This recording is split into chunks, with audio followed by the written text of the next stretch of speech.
Good morning, learners. Today we are going to start with the first poem in your course, which is called The Ant and the Cricket. This poem is adapted from Aesop's Fables. Now, who was Aesop? Aesop was an ancient Greek storyteller. He was a writer who wrote a lot of children's stories or fables, as we call them. In the video, I will explain what fables actually mean. For now, let's move on to the introduction of the poem. This is a fable that conveys a moral. So, at the end of this poem, there will be a moral, something that you will learn at the end of the poem. It revolves around the universal idea of the importance of hard work. What do we mean by universal? Universal is something which is accepted everywhere. It is very, very common.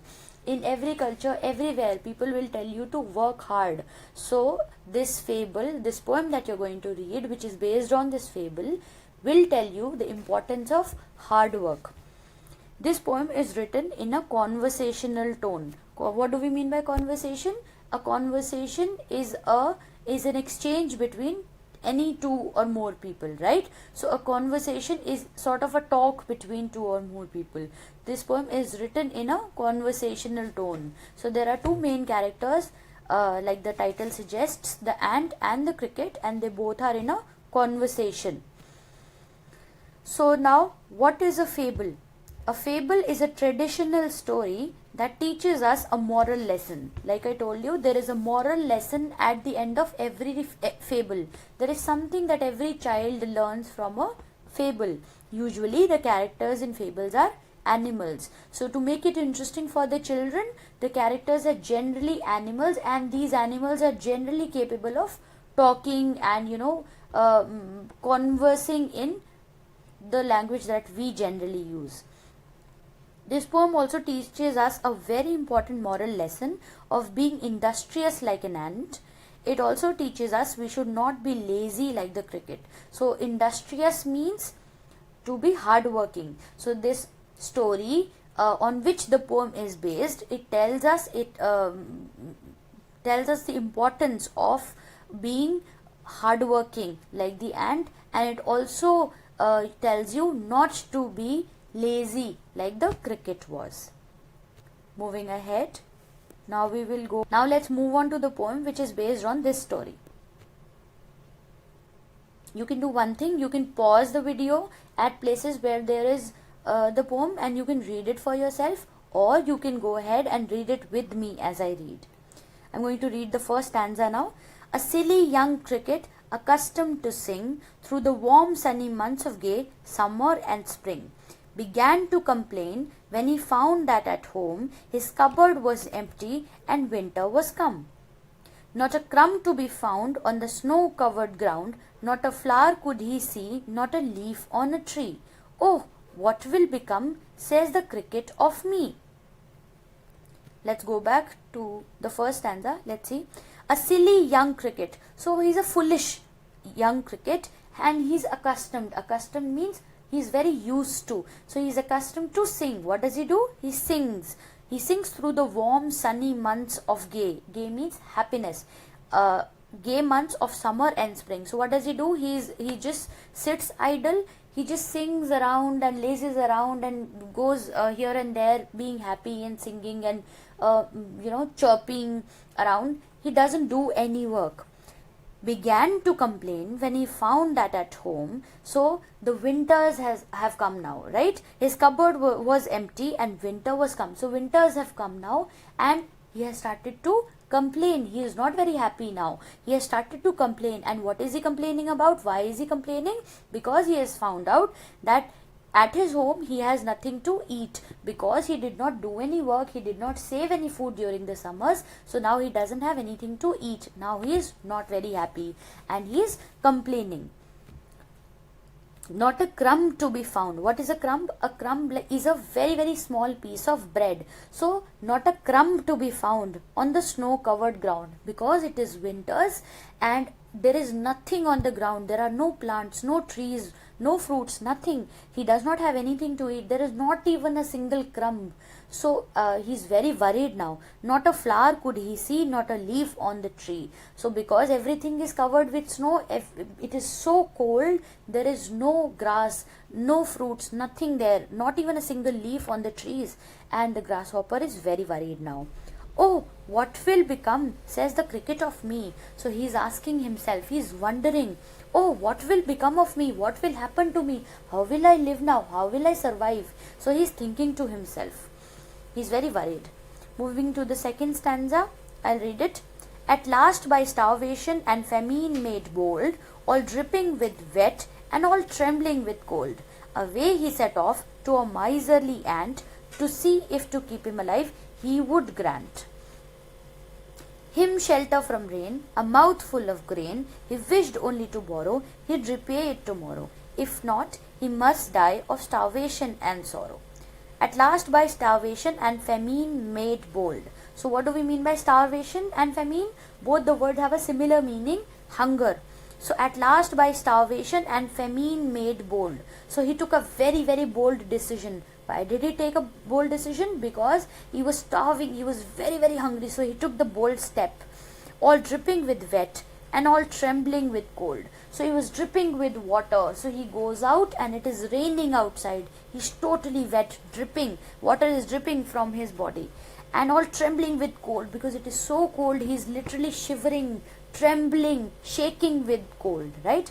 Away he set off to a miserly ant. So he goes out of his home, it is already raining, it's very, very cold, and he sets off. Sets off means to go ahead. He said to start a journey, right?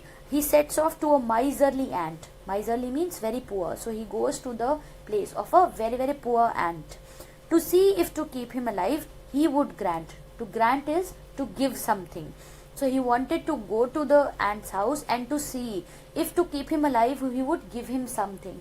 He wanted to see if the ant will give him something to help him survive the winter months, survive the cold. Him shelter from rain. Now what is the first thing that he wanted? He wanted a shelter from the rain. He wanted the ant to let him inside his house and to shelter him from the rain, because it was raining so hard.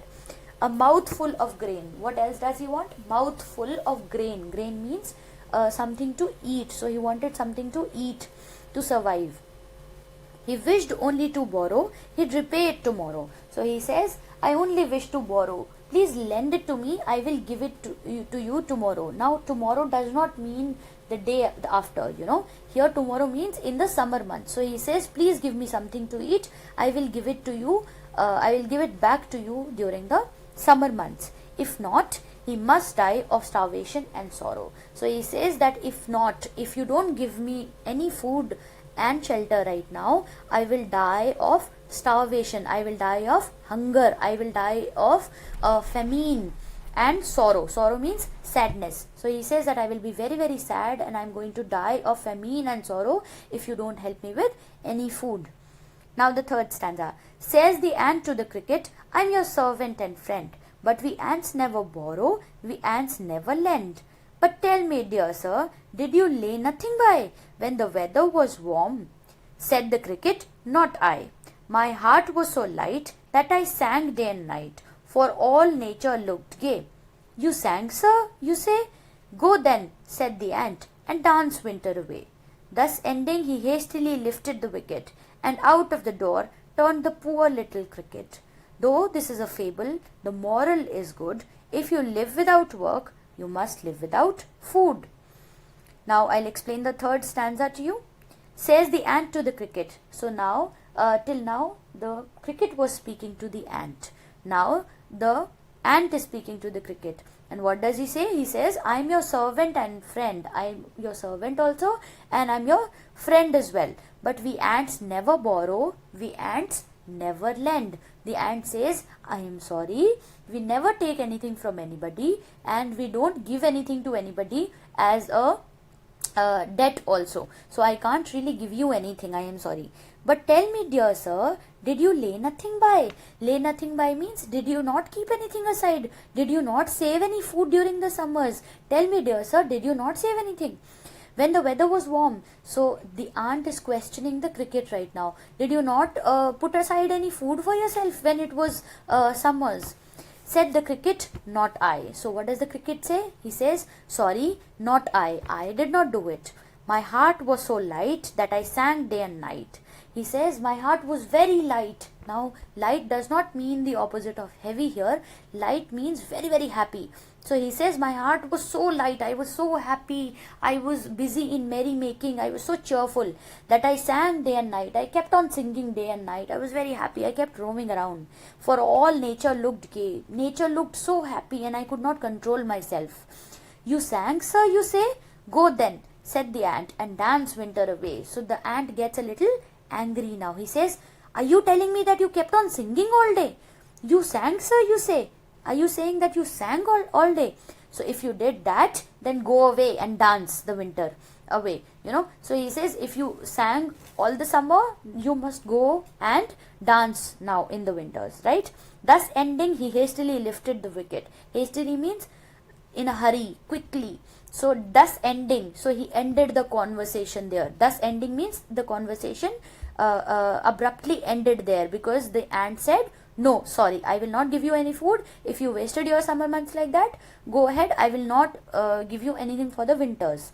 He hastily lifted the wicket and out of the door turned the poor little cricket. So the poor little cricket was thrown out of the door. The ant said, no, I cannot help you. I will not give you anything to eat. Though this is a fable, the moral is good. So the poet says, though this is only a fable, it is just a story, the moral is good. You should learn something from it. And what is the moral? If you live without work, you must live without food. So if you are not ready to work today, you must learn how to live without food, right? In your cases, what is your work right now? You are supposed to study. So if you don't study today, you should learn to live with less marks tomorrow. You should learn to live without a job tomorrow. If you don't put in efforts today, if you don't prepare today, you will face a lacking in the future. Moving on to the themes now. We will discuss 4 major themes. First is the importance of preparation. Second is saving for a rainy day. Third is work before play. And fourth is striking a balance. Now, let me explain the second theme now. First, saving for a rainy day. What does it mean? Rainy day does not literally mean a day when it rains. It means that you save for a day when you will actually face a problem. So supposing your parents give you some pocket money daily, right? And you save half of it. So after a while, after a year or so, maybe if you ever face a problem wherein you need some money, you can always go back to your savings, take out some money and spend it on whatever you need, right? What if your parents give you a lot of money and you waste all of it in a single day?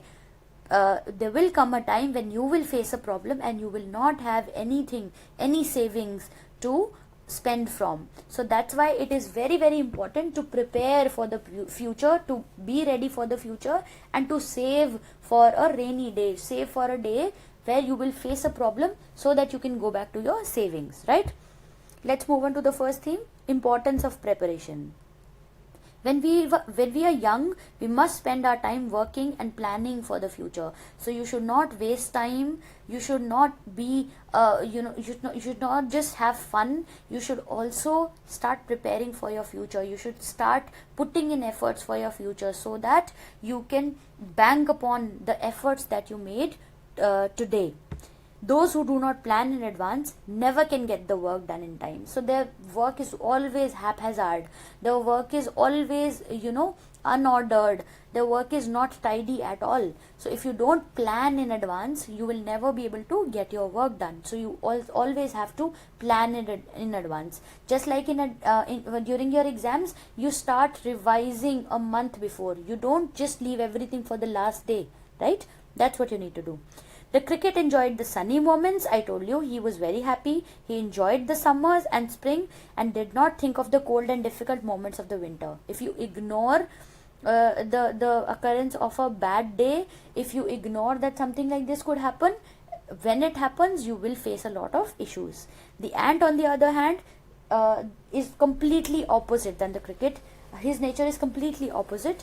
He was occupied all through the summer. Occupied means busy. all through the summer and spring. What was he doing? He was collecting food for the winter and storing it safely for the winters. Now the other themes: work before play and striking a balance. It is important to be fully prepared for the future. Start working today to make your tomorrow better. So if you want to make your future, if you want to become something in the future, you have to start today. Even if you want to become a dancer, you cannot do it in one day, right? You have to keep on practicing starting today. You have to keep on practicing for years and years to become a good dancer or whatever else you want to become in the future, right? So it is very, very important to prepare for the future. Put in the efforts. One should know one's priorities. You should value work before play. You should know what to do when. You should know what is more important in life. Always complete your work before and then go out to play, because playing is something that everybody likes, and working is very hard. So you have to complete the hard work before, and then you can go on and relax and rest. That's what each one of us needs to do.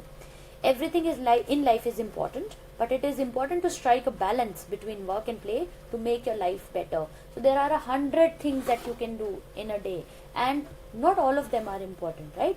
You have to balance very carefully what to do, what not to do, right? You have to maintain, keep track of your time, maintain like a proper routine, and follow that. If you put in those efforts, you will surely get good results in the future. Moving on to the conclusion, you have two characters here, the ant and the cricket. The ant represents the people who are wise and bold. So the people who are who think at the right time, who are very bold, who keep on working very hard, very sincere in whatever they do. The ant represents those people who can face all kinds of situations with determination. So determination means when you're very, very you adhere strictly to something that you decide, when you're very convinced about something. That's called being determined about something, right? So the people who determine to work hard always are successful at the end. They are strong and powerful and good planners. So they plan in advance. They are very good planners. So that's why they get good results. The cricket, on the other hand, represents the people who live in the moment. So these are the people who are happy in the moment. They don't think about the future. They just relax and chill around. They do not work for the future, right? These people do not think about the future and therefore pay the price of their ignorance, because they waste time, and so the time that they have wasted never comes back to them, right? They are not sincere and are only interested in merrymaking and enjoyment, like I told you. So if they make fun of time, the time is not going to respect them ever. So these are the two characters, and they represent different peoples in our lives also. Now you can ask a question, what do you learn from this poem? Why is this poem in your course? Now I'll tell you my own answer. You can interpret it in your own ways also. What I think is that this poem is the very first poem in your course. So it tells you at the very beginning that you have a whole year ahead of you. You need to plan in advance. You need to start studying right now, today itself, so as to get good results when the actual day of the result comes, right? So to get a successful future, to make yourself a better person, it is very important to prepare, to work hard, to work sincerely for it, and to not just laze around and sing like the cricket did.